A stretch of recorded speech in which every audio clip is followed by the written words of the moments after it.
Hello student, Python के इस session में आपका स्वागत है। कल हमने डेटा टाइप से रिलेटेड कुछ कॉन्सेप्ट पढ़े थे, यानी कुछ डेटा टाइप्स पढ़े थे, जैसे कि बुलियन टाइप। बुलियन टाइप में मैंने आपको बताया था कि ट्रू एंड फॉल्स दो तरीके की वैल्यूज़ हमेशा होती है। ट्रू एंड फॉल्स जब भी लिखते हैं तो हमेशा ट्रू का टी कैपिटल रहता है और फॉल्स का एफ कैपिटल हमेशा रहेगा।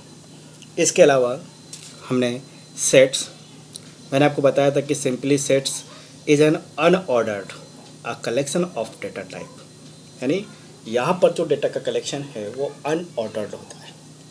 और सेट्स में ही हमने डिफरेंट टाइप के ऑपरेशंस पढ़े थे, जैसे कैसे नया सेट क्रिएट करते हैं और कोई नया एलिमेंट कैसे सेट में ऐड करते हैं, जिसमें हमने ऐड करने के लिए दो मेथड्स का इस्तेमाल किया था, ऐड और अपडेट मेथड।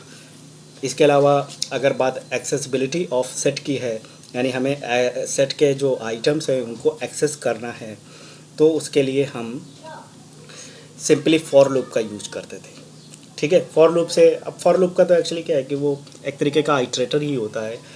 ठीक है, क्या करता है, वैल्यू को हर एक वैल्यू में जाके वो ट्रैवर्स करता है जाके।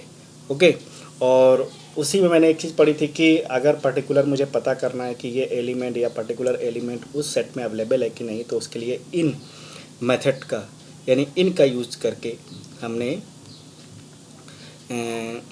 सेट में ये पता किया था कि पर्टिकुलर एलिमेंट उस सेट में है कि नहीं है।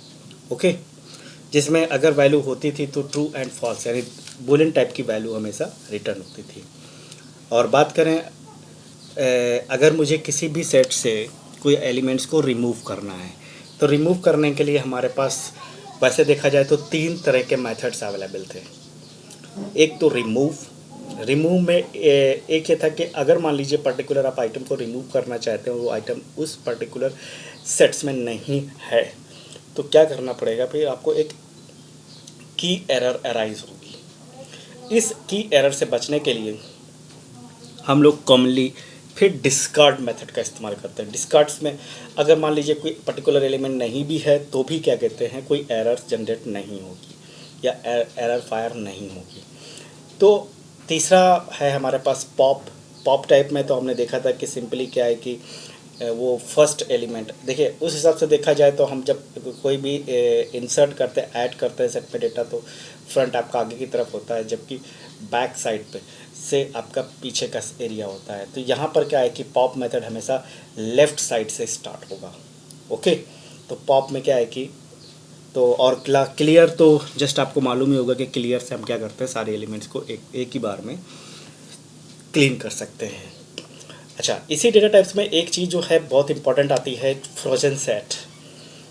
ठीक है, सिंपली अगर बात करें कि फ्रोजन सेट क्या है, तो frozen set method returns immutable frozen objects initialize with element from the given iterable.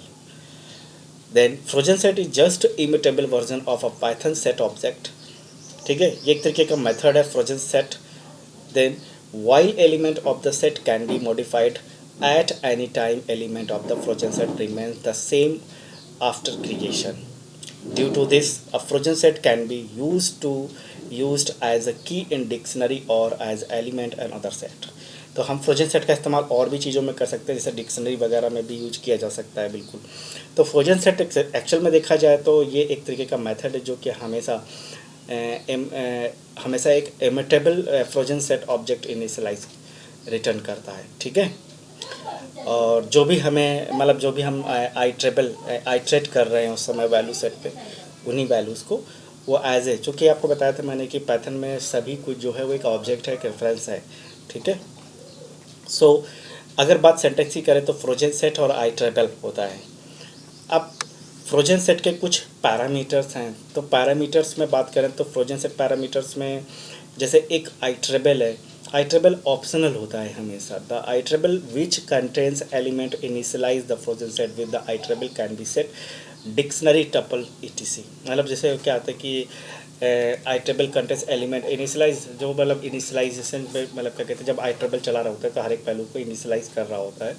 Then frozen set will be iterable can be set हैं। इसको नॉर्मली हम क्या कहते हैं, नॉर्मल सेट में भी, डिक्शनरी में, टपल में भी और भी जगह यूज कर सकते हैं।